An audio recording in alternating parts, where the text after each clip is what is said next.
Soy Fernando Menéndez Covelo y este es mi silencio. No puedo recordar la cantidad de veces en mis 25 años de edad en las que vi cómo se violaban los derechos de los venezolanos una y otra y otra y otra vez. Me acuerdo perfectamente el día en el que Chávez, nuestro expresidente, fue electo en 1998 y yo tenía 10 años. Y me acuerdo, en aquel momento yo no entendía muchísimas cosas, pero recuerdo perfectamente la preocupación de mi papá y de mi familia por el futuro del país a partir de ese día. Y obviamente, mientras fueron pasando los años, empecé a entender una gran cantidad de cosas, porque obviamente empecé a crecer, empecé a madurar y podía entender muchísimo más la diferencia entre cuando se hacen las cosas bien y cuando se hacen las cosas mal. Y pude formar mi propia mentalidad y entendí que la gestión presidencial del chavismo no era precisamente una gestión que podría llamar justa, tolerante o correcta. Una infinidad de veces vi cómo cada vez que había una protesta, el presidente Chávez mandaba públicamente a amedrentar a todas estas personas que estaban protestando contra algún paso de su gestión. Y me acuerdo particularmente, sobre todo, aquella época en el 2007, cuando Chávez hizo cerrar una gran cantidad de canales de televisión, radio y medios impresos, simplemente porque no pensaban igual o no tenían la misma ideología que tiene el gobierno. Cuando cerraron toda esta cantidad de canales de televisión, radio y medios impresos, el país obviamente enardeció porque era una violación a los derechos humanos del venezolano de expresarse libremente. En realidad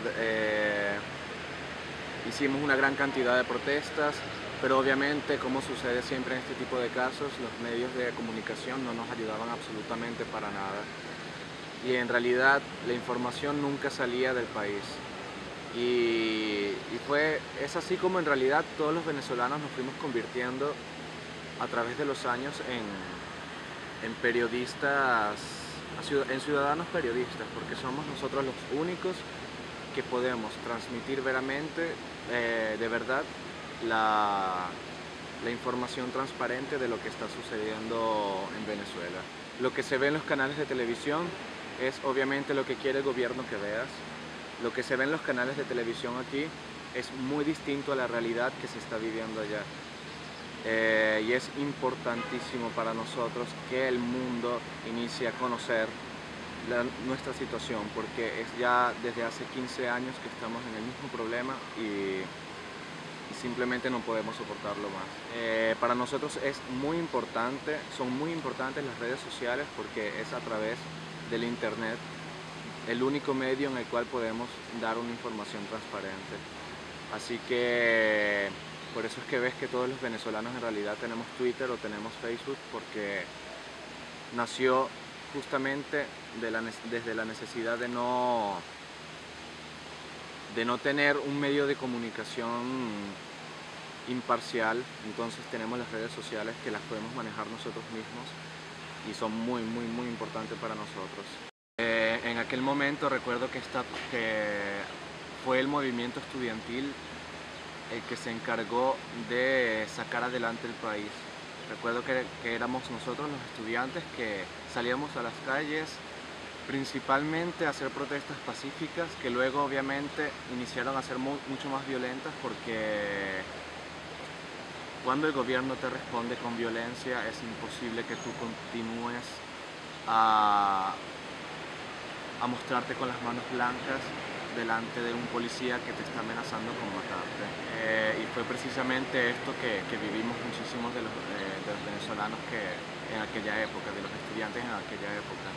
Fuimos amedrentados, fuimos golpeados, fuimos disparados, sea con pistolas de grupos oficialistas, sea con perdigonazos de las Fuerzas Armadas Nacionales, de la policía, sea con ballenas, palos, piedras, bombas, etcétera, etcétera.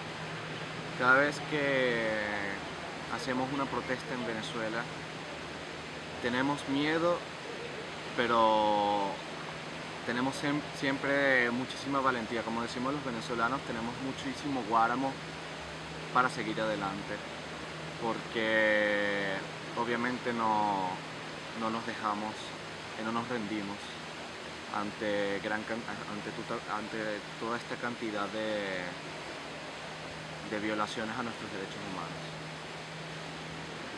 Sobre todo después de las últimas elecciones de un par de meses atrás, después de la muerte de Chávez, cuando ganó Nicolás Maduro, él se proclamó como presidente ilegítimo de Venezuela, y a partir de esto obviamente resurgieron una gran cantidad de protestas.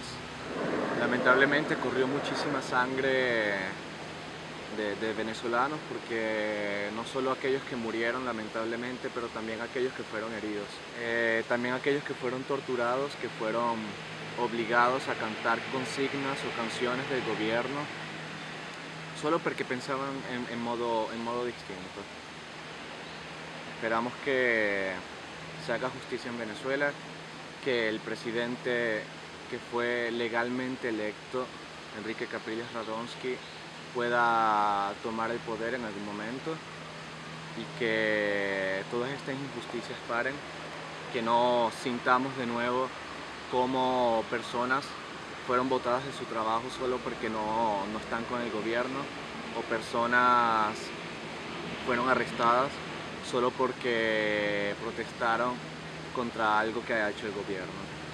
Son cosas que simplemente no se pueden soportar, y igualmente cuando estás afuera se vuelve una situación insoportable, porque sabes que todos tus amigos y todas tu familia, las personas importantes para ti, están viviendo todavía en esa situación de inseguridad, en donde estamos cada vez más cerca de una guerra civil entre venezolanos, y es una cosa que obviamente duele muchísimo a todos dentro del país, sea que estés con el gobierno o no. Y esto es una violación a los derechos humanos tan importante como el derecho a la vida, porque está violando tu derecho a tener ideas, a pensar distinto, el derecho a la protesta, el derecho a la libertad de expresión.